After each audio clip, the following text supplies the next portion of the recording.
باللہ من الشیطان الرجیم بسم اللہ الرحمن الرحیم الا بذکر اللہ تطمئن القلوب کہ اللہ کے ذکر سے دلوں کو اطمینان ہے۔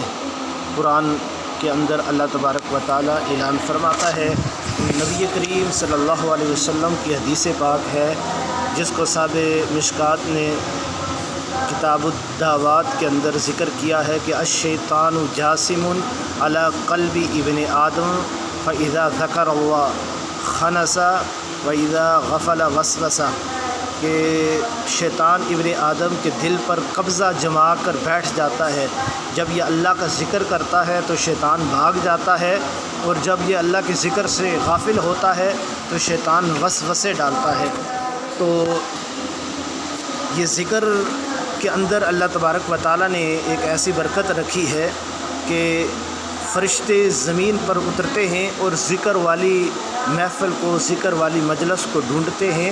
تو جہاں پر فرشتوں کو وہ ذکر والی محفل ملتی ہے، مجلس ملتی ہے، تو وہ دوسرے فرشتوں کو بھی جا کر کہتے ہیں کہ ہم جس کام کے لیے آئے تھے ہم نے وہ کام پا لیا ہے، کہ یعنی کہ ہم نے ذکر والی محفل کو پا لیا ہے۔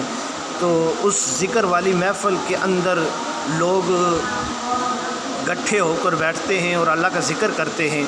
تو کچھ لوگ وہاں پر ایسے بھی ہوتے ہیں کہ جو ذکر کی محفل میں نہیں آتے، لیکن وہ کسی کی ملاقات کے لیے آتے ہیں، لیکن وہ ذکر کی محفل لگی ہوتی ہے تو پھر وہ سائڈ پر بیٹھ جاتے ہیں، انتظار میں رہتے ہیں کہ جب ذکر کی محفل ختم ہوگی تو پھر ہم ان سے ملاقات کریں گے۔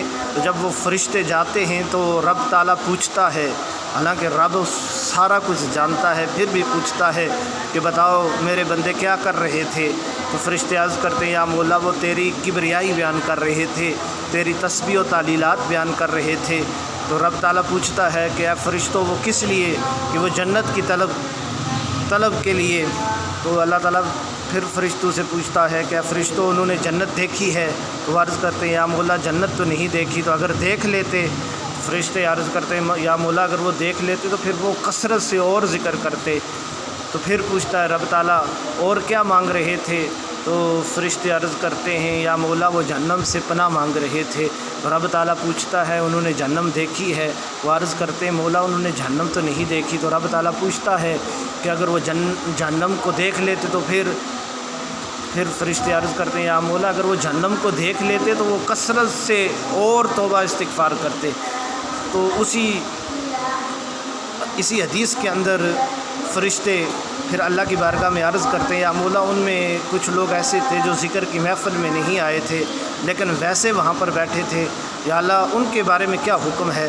تو رب تعالیٰ فرماتا ہے بے شک وہ ذکر کی محفل میں نہیں آئے تھے لیکن وہ ان کے ساتھ بیٹھ گئے ہیں تو میں نے ان کو بھی بخش دیا ہے۔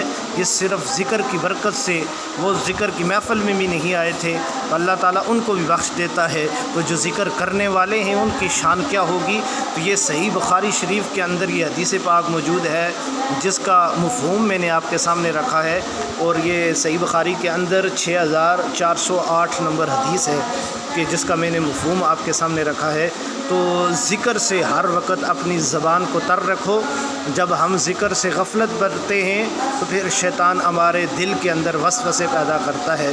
تو رب کائنات ہمیں جو بھی سنتا ہے اور جو اس کو آگے بھیج رہا ہے، رب کائنات ہم سب کو بھی عمل کی توفیق عطا فرمائے، اور جو سنتا ہے اور دوسروں تک پہنچاتا ہے اللہ تعالیٰ اس کو دگنا اجر عطا فرمائے۔ وما علینا الا البلاغ المبین۔